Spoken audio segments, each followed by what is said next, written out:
News of Julius Caesar's murder in 44 BC arrived in Apollonia, where his 18-year-old grandnephew, Gaius Octavius, was training. The world expected Octavius to fade into the shadows, but he saw a chance in the chaos. Surrounded by giants like Mark Antony and the conspirators, Octavius faced a deadly choice. Against all advice, he chose to sail to Italy, determined to claim his inheritance and step into the storm. This was the start of a journey that would turn a boy into Rome's most powerful decision-maker. After a long and risky journey across the Mediterranean Sea, Octavius finally reached Italian lands. The news waiting for him would change his life forever. Upon arriving in Italy, Octavius found out that Julius Caesar, the great leader who shook the world, had officially adopted him in his will after his death.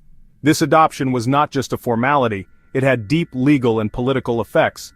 Under Roman law, Octavius became the rightful heir to all of Caesar's property and titles. This made him Gaius Julius Caesar Octavianus, carrying a name that echoed throughout the Roman Republic. He was now Caesar's son and rightful heir, the one who would carry on his legacy and continue his path. This announcement was a huge shock that shook Rome to its core and completely changed the balance of power. Caesar's name brought huge loyalty from soldiers and citizens alike. Caesar was a national hero, a brilliant leader, and a beloved figure among the people. But this name also brought dangerous enemies. Caesar was not loved by everyone, and there were powerful groups in the Senate who feared his growing ambitions and power. Mark Antony, the experienced military leader who controlled Caesar's property and forces, saw Octavian as a direct rival for power. Antony wanted to be Caesar's political heir, and he wasn't ready to give up that dream easily. Meanwhile, the Senate, which was deeply divided between supporters and opponents of Caesar, feared the rise of a new tyrant who might destroy the Roman Republic. They remembered very well how Caesar's attempts to centralize power in his own hands had ended. But Octavian's genius was clear right away.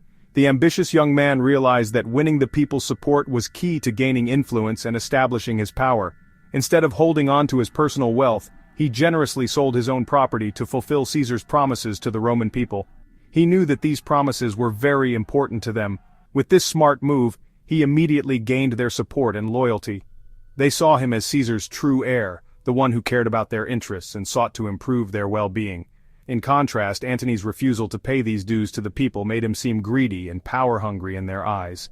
And so Octavian became Caesar's true son in the eyes of the public, the rightful heir who deserved to carry on his legacy. All of this happened before he was officially adopted in Rome, despite warnings from some close to him who feared the reaction of Antony and the Senate.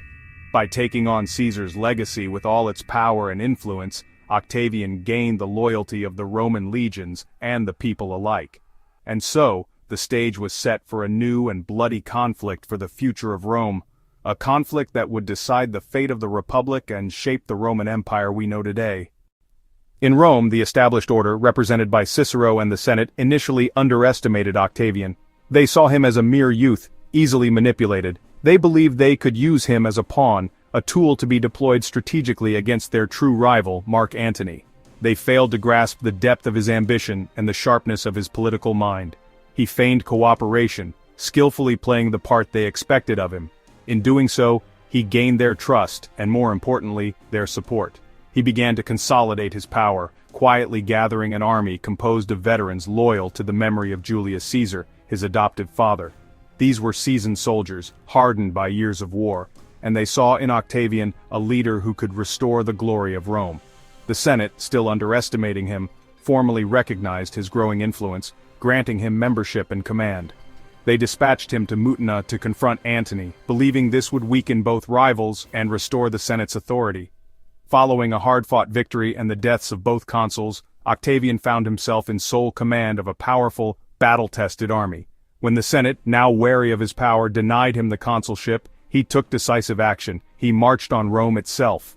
This bold move, a direct challenge to their authority, forced the Senate to yield to his demands. At the remarkably young age of 19, he achieved the seemingly impossible, becoming the youngest consul in the long and storied history of Rome. Octavian had outmaneuvered the seasoned veterans of Roman politics, proving his strategic brilliance and ruthless ambition. He demonstrated beyond any doubt that he was not a pawn to be used and discarded, but a player of the highest caliber. The boy once dismissed as insignificant had transformed into a formidable political force, a power to be reckoned with. Octavian's power was still shaky in the complicated world of Roman politics. He was pretty young, and he didn't have a lot of military or political experience like his rivals did. His right to rule mostly came from Julius Caesar adopting him, which could be both a good thing and a bad thing. Antony and Lepidus had strong armies. Antony especially was a great military leader, and Caesar's old soldiers were very loyal to him. Lepidus, even though he wasn't as famous, still had a big army. Knowing that civil war would only help Caesar's killers, and that continued fighting would make Rome even weaker, Octavian talked with his rivals, Antony and Lepidus, trying to form a united front. The talks were tricky, needing a careful balance of ambition and being practical. The second triumvirate was formed, which was an official alliance between Octavian, Antony, and Lepidus. This agreement showed that they all recognized each other's power, but it was also an alliance made out of need. This gave them the highest power, going above the traditional Roman Senate. This was a huge shift in power, weakening the Republic's old ways of doing things. Their first act was brutal executions, a political cleanup meant to get rid of anyone who was against them, whether they really were or might be. They did this to get rid of enemies, and get money to pay for their armies and make their power stronger. The seizures and executions were a harsh reminder of how cruel the triumvirate was. Cicero, who was once Octavian's friend, a famous speaker and a supporter of the Republic, was executed. This happened because Antony insisted on it, a sign of Octavian's new harshness and his willingness to sacrifice even his former friends for political gain. After making Italy safe and taking full control of what used to be the heart of the Roman Republic, the triumvirate members marched east to face Brutus and Cassius, the leaders of the plot to kill Julius Caesar. At Philippi, in a battle that decided the future of the Roman Republic, they crushed the last people who were fighting for the Republic, ending any hope of bringing back the old Republican system. Brutus and Cassius killed themselves. Instead of being captured by their enemies, they chose to die on their own terms. The Republic died with them, ending hundreds of years of self-rule and paving the way for the rise of the Roman Empire. The triumvirate now ruled Rome, but this alliance, formed out of necessity, was ultimately doomed because of the conflicting ambitions of its members. After Philippi, the members of the triumvirate divided the empire. Antony took the east and Cleopatra. Lepidus was sidelined, and Octavian faced unrest in Italy. Antony hoped to drown Octavian in internal chaos, but Octavian proved to be a capable administrator. Even if he was harsh, he built a loyal base, relying on allies like Agrippa and Maecenas. Meanwhile, Antony's relationship with Cleopatra hurt him, and his adoption of Egyptian customs damaged his reputation in Rome. Octavian's victory over Sextus Pompey secured his control in the West. The alliance with Antony was falling apart. The final confrontation was unavoidable. Octavian was a master of propaganda, showing himself as Rome's traditional savior, and Antony as a traitor charmed by Cleopatra. He rebuilt temples and supported poets like Virgil, creating an image of devotion and simplicity. Stories of Antony's excesses and donations in Alexandria stirred up public anger. Octavian's boldest move, seizing Antony's will and revealing his wish to be buried in Egypt. This rallied Rome against Antony and Cleopatra. The Senate declared war on Cleopatra, not Antony, framing the conflict as a defense of Rome. Octavian had already won the war of public opinion. The stage was set for the final battle. On September 2, 31 BC, Octavian and Antony's fleets met at Actium. Agrippa's nimble ships outsmarted Antony's larger fleet.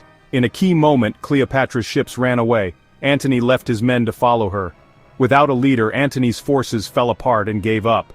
Octavian's win was complete. Antony and Cleopatra's power was crushed. The civil wars that had torn Rome apart were over.